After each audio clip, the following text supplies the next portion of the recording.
Hi good evening. देखो यार, एक न्यूज आ रही है कि गया में एनजीटी की रोक के बावजूद बिक रहे हैं पटाखे कारोबारी असमंजक में। देखो तो इसके सबसे बढ़िया, कोई भी जाम दे रहे तो आप उसके बारे में आपको पूछेगा एनजीजीएसटी। ठीक है, आपको किसके बारे में पूछा जाएगा? इसके बारे में। ठीक है, एनजीएसटी क्या है तो इसके बारे में मैं आपको बताता हूँ। देखो ये जो है नेशनल ग्रीन ट्रिब्यूनल, ठीक है, नेशनल ग्रीन ट्रिब्यूनल 2010 के एक्ट से इसको बनाया गया था। ठीक है, इसका जो प्रिंसिपल जो बेंच है वो दिल्ली में है। ठीक है, और इसका रीजनल जो है कहाँ पे है, वो पुणे में है, भोपाल जिसको सेंट्रल जोन बोलते हैं, कोलकाता ईस्ट जोन, ठीक है, और एक चेन्नई में है। ठीक है, अब देखो यार, क्वेश्चन ये आता है कि एनजीटी 2010 में बना दिया, तो इसको बनाने का लक्ष्य ये था कि जो इन्वायरमेंट से रिलेटेड, ठीक है, किससे रिलेटेड, इन्वायरमेंट से रिलेटेड, यानी कि पर्यावरण, पर्यावरण से रिलेटेड, इन्वायरमेंट से रिलेटेड, ठीक है, जो भी केसेस होंगे इंडिया में वो किसके पास जाएगा? एनजीटी के पास। ठीक है, तो अब देखो एनजीटी जो है ना, अब एनजीटी के बनाने का भी मुद्दा ये था कि भारत जो है ना कि 1992 में United nation environment and development के मीटिंग में भाग लिया था। ठीक है, और उन्होंने आश्वासन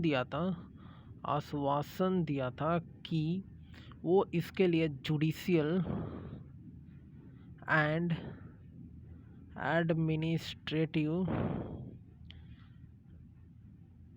इंफ्रास्ट्रक्चर इंडिया में देंगे।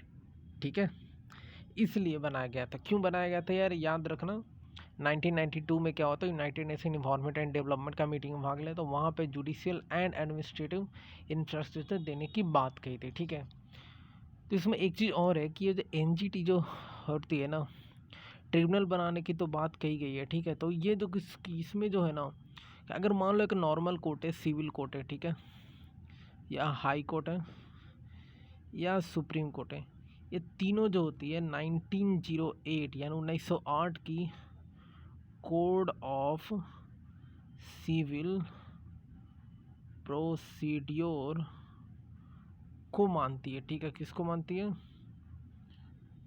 Code of civil procedure.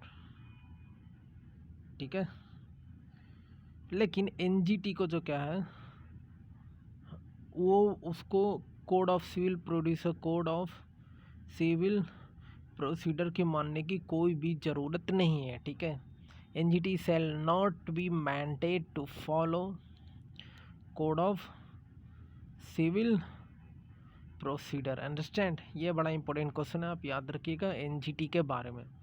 इसमें देखो आपके एग्जाम के लिए एक क्वेश्चन आता है कि देखो इसके सबसे पहले जो आपको याद रखनी है, एनजीटी, एनजीटी के जो सबसे जो पहले जो हेड थे वो थे जस्टिस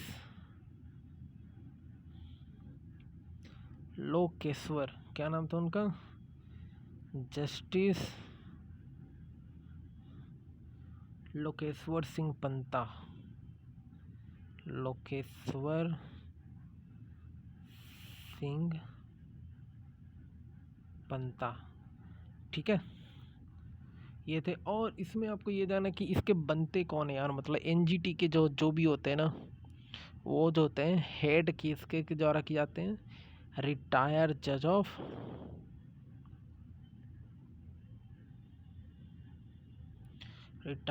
ऑफ सुप्रीम कोर्ट। ठीक है, और क्या होता है, और इसके जो एक मेंबर जो होगा ना, वो एक्स जुडिशियल से, तो जितने भी एनजीटी के सेंटर है ना, जितने भी एनजीटी के सेंटर है उसमें जो होगा एक जो कि एक्सपर्ट मेंबर होगा। एक तो जुडिशियल तो होना है, जुडिशियल एक्सपर्ट, एक जो होगा इन्वायरमेंटल एक्सपर्ट होगा। ठीक है, उसके पास क्या होगा, एटलीस्ट 15 ईयर्स का एक्सपीरियंस होना चाहिए। साथ में जो उसकी एक प्रोफेशनल डिग्री होनी चाहिए। ठीक, क्या होनी चाहिए? Professional degree. और इन्वायरमेंट के क्षेत्र में 15 साल का होनी चाहिए। ठीक है, तो जितने भी एनजीटी बनेंगे, चाहे वो सौदर्न बेंच, अगर अगर चेन्नई के हेड का है, चेन्नई में सौदर्न बेंच का, लेकिन वो बैंगलोर या हैदराबाद में भी लगा सकते हैं। तो वहाँ पे जो भी हेड होंगे, एक तो जुडिशियल एक्सपर्ट होगा, ठीक है, और एक एडमिनिस्ट्रेटिव एक्सपर्ट होगा। ठीक है, लेकिन एक्सपीरियंस कितना हो जाए? 15 साल का। अंडरस्टैंड? काफ़ी इजी था ना। आप याद रखिएगा, गया में जो कि अब गया जिला कहाँ आता है? बिहार में आता है। बोध गया भी यहाँ पे आता है, जहाँ पे गौतम बुद्ध को ज्ञान प्राप्त हुआ था। ये 4 जिले हैं, एक वैशाली, एक मुजफ्फरपुर, ठीक है, गया और एक पटना। इन 4 डिस्ट्रिक्ट को एनजीटी ने बोला है कि पटाखे नहीं फोड़ने, एकदम से नहीं, 0%। ना ग्रीन पटाखे भी नहीं। बाकी इसके जो भी बाकी जो सिटीज़ हैं, जैसे मान लो आरा, बक्सर, भागलपुर, तो ये सब शहरों में क्या है कि 8 से लेके 8 PM to 10 PM तक ग्रीन पटाखे आप फोड़ सकते हैं। क्या कर सकते हैं? 8 से 10 PM तक पटाखे फोड़ सकते हैं।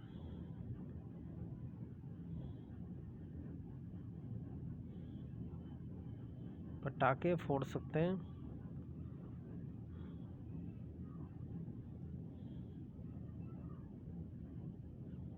लेकिन किसका? ग्रीन पटाखे।